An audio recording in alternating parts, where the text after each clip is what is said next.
So we've got a different kind of episode for the peeps today, Marty. Yes, we are introducing something we are crazy excited about. It's called Wilder, a sanctuary for the bewildered. And it's an online digital space where we can go to hang out with you. It's our new community space. Yay! And it's going to be where all of us who are yearning for community, or all of us who know that there's another step ready for us, but we can't quite find it. Marty and I think that next step is community, is what happens when we all come together. And so that's what we're digging into today, and we hope you'll join us. Hi, I'm Martha Beck. And I'm Rowan Mangan, and this is another episode of Bewildered, the podcast for people trying to figure it out. Yes, indeed. And this week, Rowie, Yeah. this episode, I'm not even going to ask you what you're trying to figure out. Because we both know what we collectively are trying to figure out. We're just one thing, really, at the moment, isn't it? It's just the one. We've been seized by an obsession, haven't we? Oh. Mm-hmm, indeed. So there was no real choice when we sat down to record this episode to do anything but our current obsession. And so we're just going to go ahead and get right into it. That's what we're trying to figure out. So, you know how sometimes we pronounce bewildered Bewilder, Ed? Well, I mean, we don't really, but we really don't. That would be weird if we were like, I have a podcast that's called Bewildered, Ed, but you have to pronounce the Ed. I love the jolly wordplay. It sounds like you're telling Ed to be wilder. Be wilder, Ed. Ed, I believe in you, Ed. Be wilder. Yes. Well, I sometimes pronounce it Be Wilder, Ed. And it turns out that you can always be a little wilder. Mm-hmm. And we have experienced a very strong impulse to be wilder recently, and it affects you. It does. Yeah. So we thought we'll tell you a story about how we have recently ended up getting wilder. And it's like one of those stories where you know where you think you've arrived at a destination, more or less, but then you like sort of adjust your focus or something and you see there's this whole new landscape opening up and the road continuing on, and you're on a whole new journey. You weren't done after all. Not at all. So that's what we are talking about. But we thought before we let you know where we are, where we're going, we're going to put it in the context of where we've been. Mm-hmm. Fair? Yes.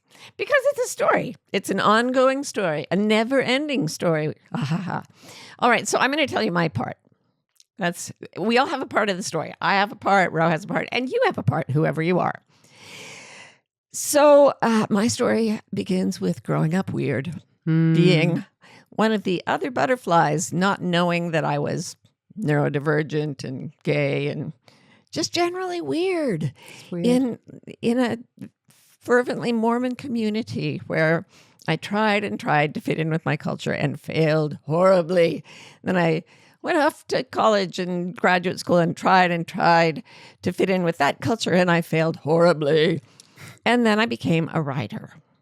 As you're a writer, we both identify strongly as writers. Yes. One big reason for that is you can have a whole career and be completely alone.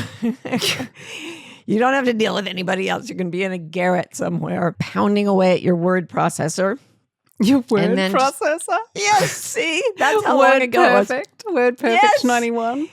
And only occasionally run into an editor somewhere that you'd have to fight with, like fighting with Rex, the death squid in a tank.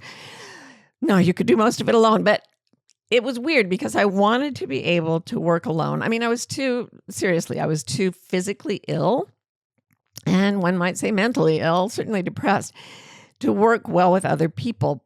But at the same time, I had always known part of my weirdness was that I felt like part of a team of people whose names I did not know, whose faces I didn't know, but whose presence I could feel and almost see. And I didn't know what it was. It was from early childhood.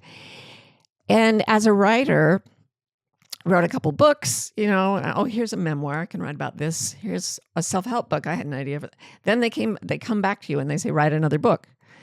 Well, I ran out of things to write about except this team of mine. So plus the feeling that the team was out there was getting stronger and stronger. It was a team of people who were the other butterflies, who were somehow divergent, but who also felt this intense, deep, empathetic connection with all living things and wanted to fix the world. And so I started writing to those people.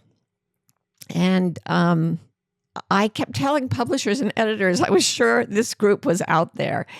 And they thought I was crazy. And I finally ended up writing a book called Finding Your Way in a Wild New World, which was explicitly written to just the other butterflies, just the team.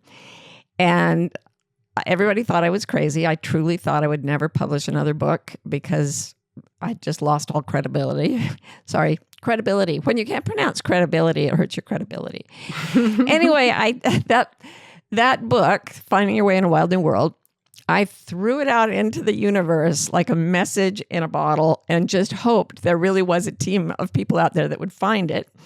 And then I just sat down in the one palm tree on my tiny little island of solitude and waited to see what would happen.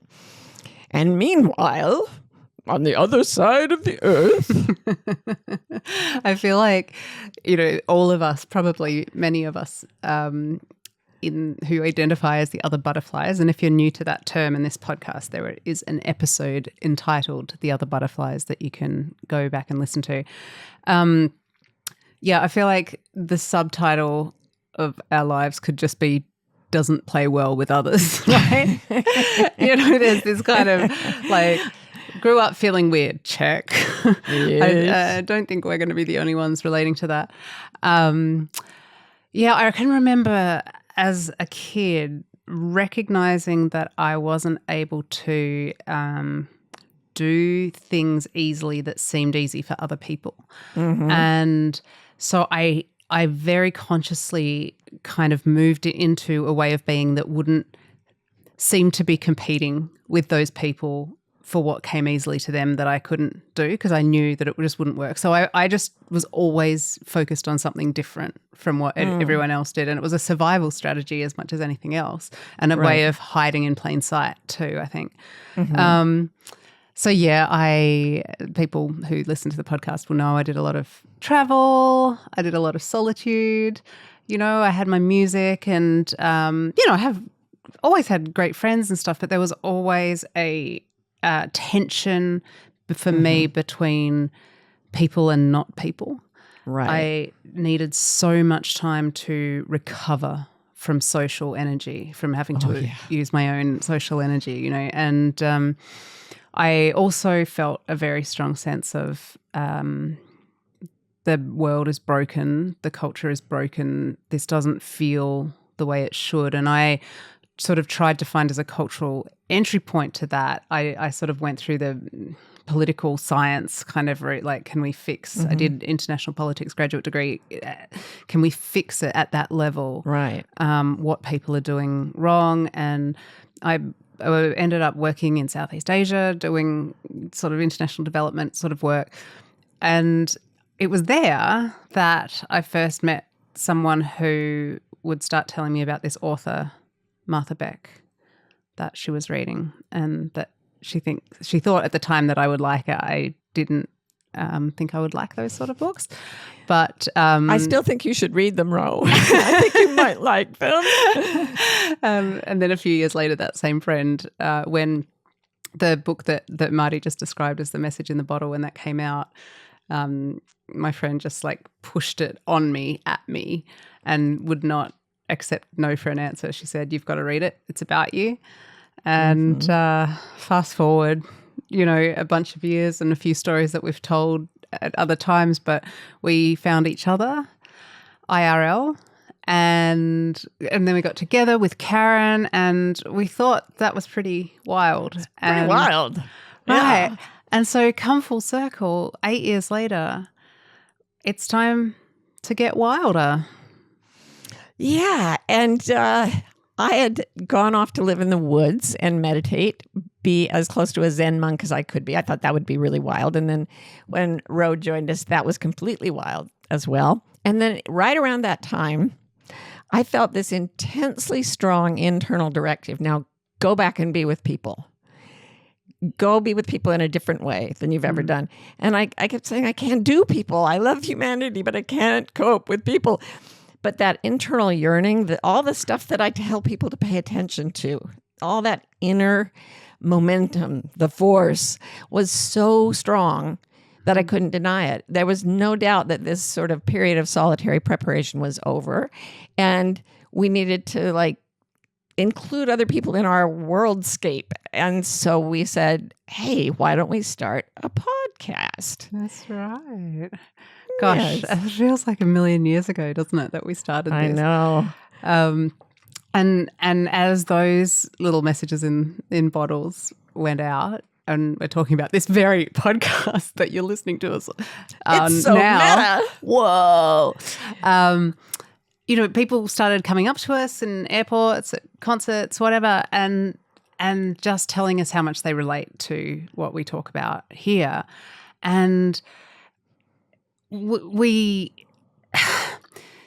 were suffering from the fact that we knew you were there. Yeah. But it's a one-way conversation, more or less. Like we try to find ways to bring, your voices in, but it is ultimately like a broadcast that we're doing. Mm-hmm. And one-way conversation just started to not feel like enough. Yeah. It felt fine for a while. It felt great. And then it felt like there was something more. It didn't feel bad to be yapping at you on the airwaves. But both of us became aware of something that we call the next best step. Like, we didn't know what it was. But there's a push, the same push that told me to go out and be with people was saying, okay, the podcast is all very well, but the conversation should be a conversation. Yeah. Yeah. Yeah, exactly. And that sort of came as quite a yearning, like you said, in us. And I started thinking about part of our sort of origin story of getting together concerns South Africa and Londolozi, the game reserve that you've heard. If you've heard Martha Beck talk about anything or read the book Funny Away in a Wild New World, you'll know a little bit about Londolozi. And I had a very memorable moment sitting on the steps of the house with Boyd Varty, our beloved Boydie. Not that long after you and I first met, Marty, but you weren't there. I'd gone over to do some work with Boyd, and he was telling me about Terence McKenna saying, I'm pretty sure it was Terence McKenna. I should have looked that up. But that's my memory, is like the saying, what are we here for? What is the point? What is what's our mission on earth? And he said, it's 3 words, find the others. And I remember, that sense when you, a moment, something happens, something clicks in for you, and there's like this 3-dimensional full 5 sense photograph taken. And I can like go into that moment when he said, find the others, and remember almost every detail of what I could see here. And it actually makes me tear up. Yeah, it's wildly, it was a very meaningful, resonant kind of thing for me when it happened. And what we're realizing now along those same lines is we need a place. We need a place where we can hang out with our bewildered, our listeners, the people who are feeling like we are, the other butterflies. And Ed. Be And wilder, Ed. Yeah, Ed, come on, dude. Get it together. So here's how we are imagining this thing that we're doing. The first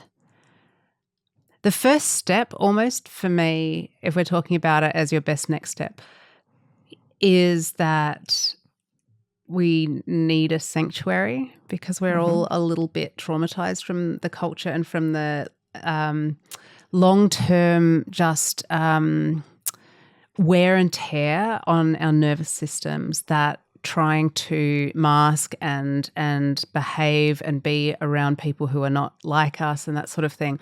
That fit in and be proper. Yeah. So there's the bit where you need a sanctuary at first, and we keep making the joke, weirdos like us. It's not that we don't want weirdos, we just want the right kind of weirdos. And that's you, by the way. And so we create this space. This is the plan, and in real life, but not in geographic space. Yeah, that might come later. Yeah. But it is a digital vision right now, Right? And we create this sanctuary, and that's where there can be some healing and some recovery and that sort of thing, and then. As that happens in this space where we are together, I feel like there's the possibility of the alchemy of total transformation that can only happen in community. It's the first time we've used that word, community. This is the project of the day. A digital community of wilders. And even though it's only a digital space, right now at the level that technology don't say only a digital space. Okay. Well, I'm old school, Yeah, I don't think it's going to be experienced that way, because if it was only a digital space, as someone who grew up, Right. On the other side of the world, there was never an opening for in IRL, in real life spaces that could include my time zones or anything, So Right. I do think that. I don't think it's for minimizing the digital aspect. I'll just say that. Yeah, okay. So I shouldn't have done that, because it's actually in that book, Finding Your Way in a Wild New World, I call it the magical technologies. Like being able to do this, being able to create an online community is technological, but it seems like magic to me. And through these magical technologies, actual magical experiences can flow. So I called it the technologies of magic flowing through the magical technologies. And my editor wanted to throw things at me and sick her dog on me. But that's what I did. I never knew that something like this could exist. I was on my island with the one palm tree. Like there were websites, and I sometimes tried to create them, and they would die, little haploid things that would die. But I sort of remembered that there would be a gathering of minds for the team, and a gathering of people who were feeling, just as you and I are feeling, that there's a next best step close to us. Close. And I'm sorry, I'm going to nerd right out for a minute. I'm going to nerd out so hard on social science here. There is a word for an idea that has not quite been born at a moment in history when it's possible to do it. Like it's possible to use computers to do things. It's possible to plug into the internet with your cell phone wherever you are. These technological things have made possible. Yeah, stop laughing at me, young'un. Don't eyeball me, boy. Oh, Ed. Oh, Ed. I think you're Ed. Anyway, I'm in love with this phrase, and I keep screaming at Rowan. She's like, just use English. It's called the adjacent possible. It's something that is right next to you. Like that's what adjacent means. Right next to you. It is bursting to happen, but it is held in many fragments in the minds of many people. So there are all these people who've been learning, using different types of technologies, different types of ideology, all kinds of things.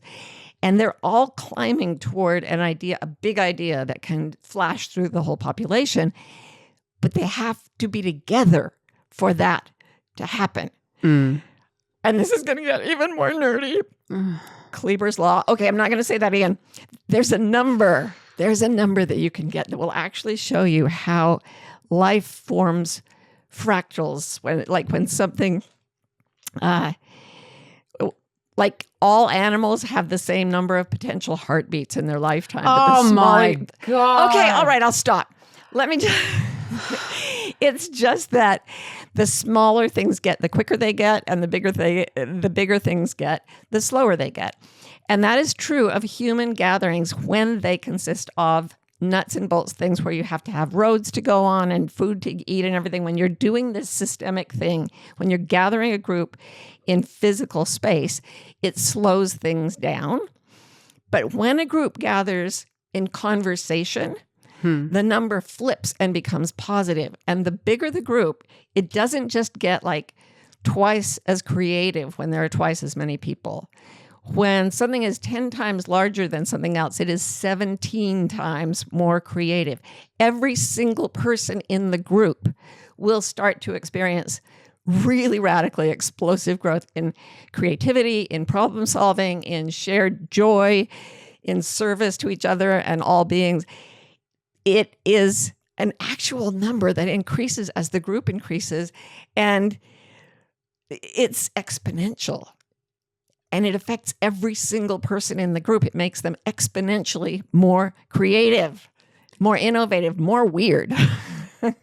So you're saying the whole is more than the sum of its parts? Yeah, but like there's a number. That's what's so cool. Oh you my can God. calculate it. You can calculate. Every person that joins this community makes every other person in the community exponentially more creative. How amazing is that?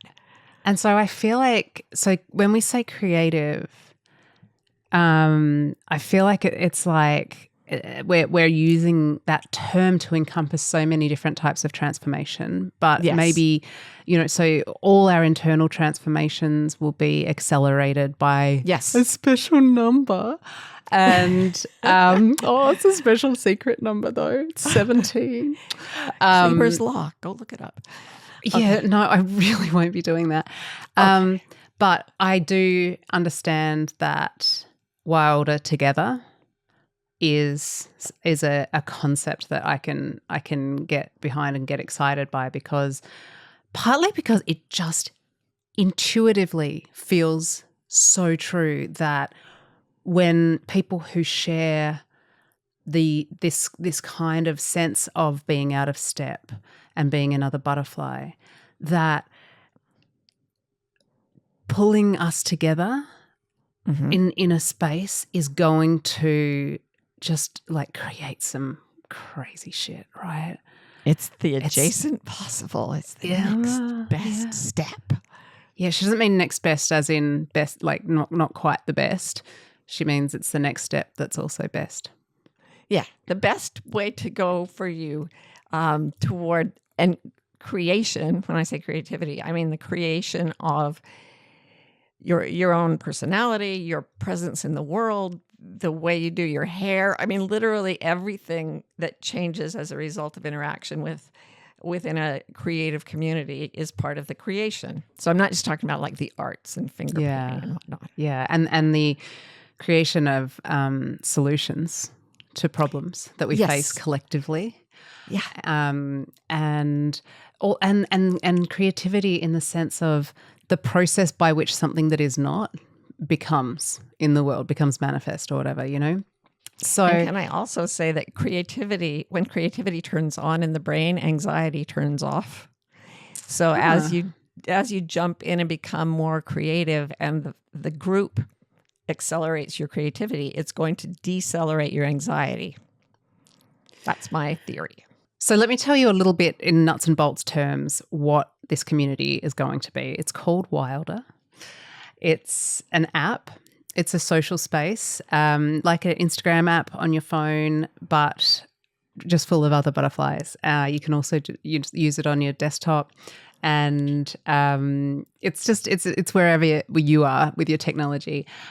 We see it as a sanctuary for the bewildered is the sort of subtitle of Wilder. So it's a place where we can go and be our weird selves and not be judged for it. And, it's going to be there 24/7. It's not like, so Martha does, her other podcast is called The Gathering Room. And that is a time and space where people can connect, but then it's over. This won't be over. This conversation gets to continue. And it's 24/7 and everyone around the world is invited. And there's going to be a lot of conversation, a lot of supporting each other, and a lot of creating a new way. And, well, primarily it is a community. So we'll be doing like weekly live stream connection moments and hangouts. There'll be heaps of interaction. Marty and I will be in there with a couple of our specialist sort of helpers, our most special helpers, not specialist helpers, although both work. The live stream hangouts that's what has me most excited. Yeah. Arty Friday hangs. We're going to have the Arty Friday hangs where we all bring our little creative project and chat to each other while we, it's for our, if your heart has been yearning for the next thing, what's the thing that's supposed to happen? I need to accelerate. I need to take off. There's something missing. It's because we reach a point as individuals where we can't get to that adjacent possible that I gave Marty a lot of shit for talking about, but I think is actually pretty cool just between us. We can't get to that by ourselves. We have to do it together. We have to find the others. That's what we're doing right now. We create sanctuary. We get creative together. I don't know, save the world? What do you think? I'm down with that. All right. Let's get together and save the world. And in the meantime, stay wild. We hope you're enjoying Bewildered. If you're in the USA and want to be notified when a new episode comes out, text the word WILD to 570-873-0144. We're also on Instagram.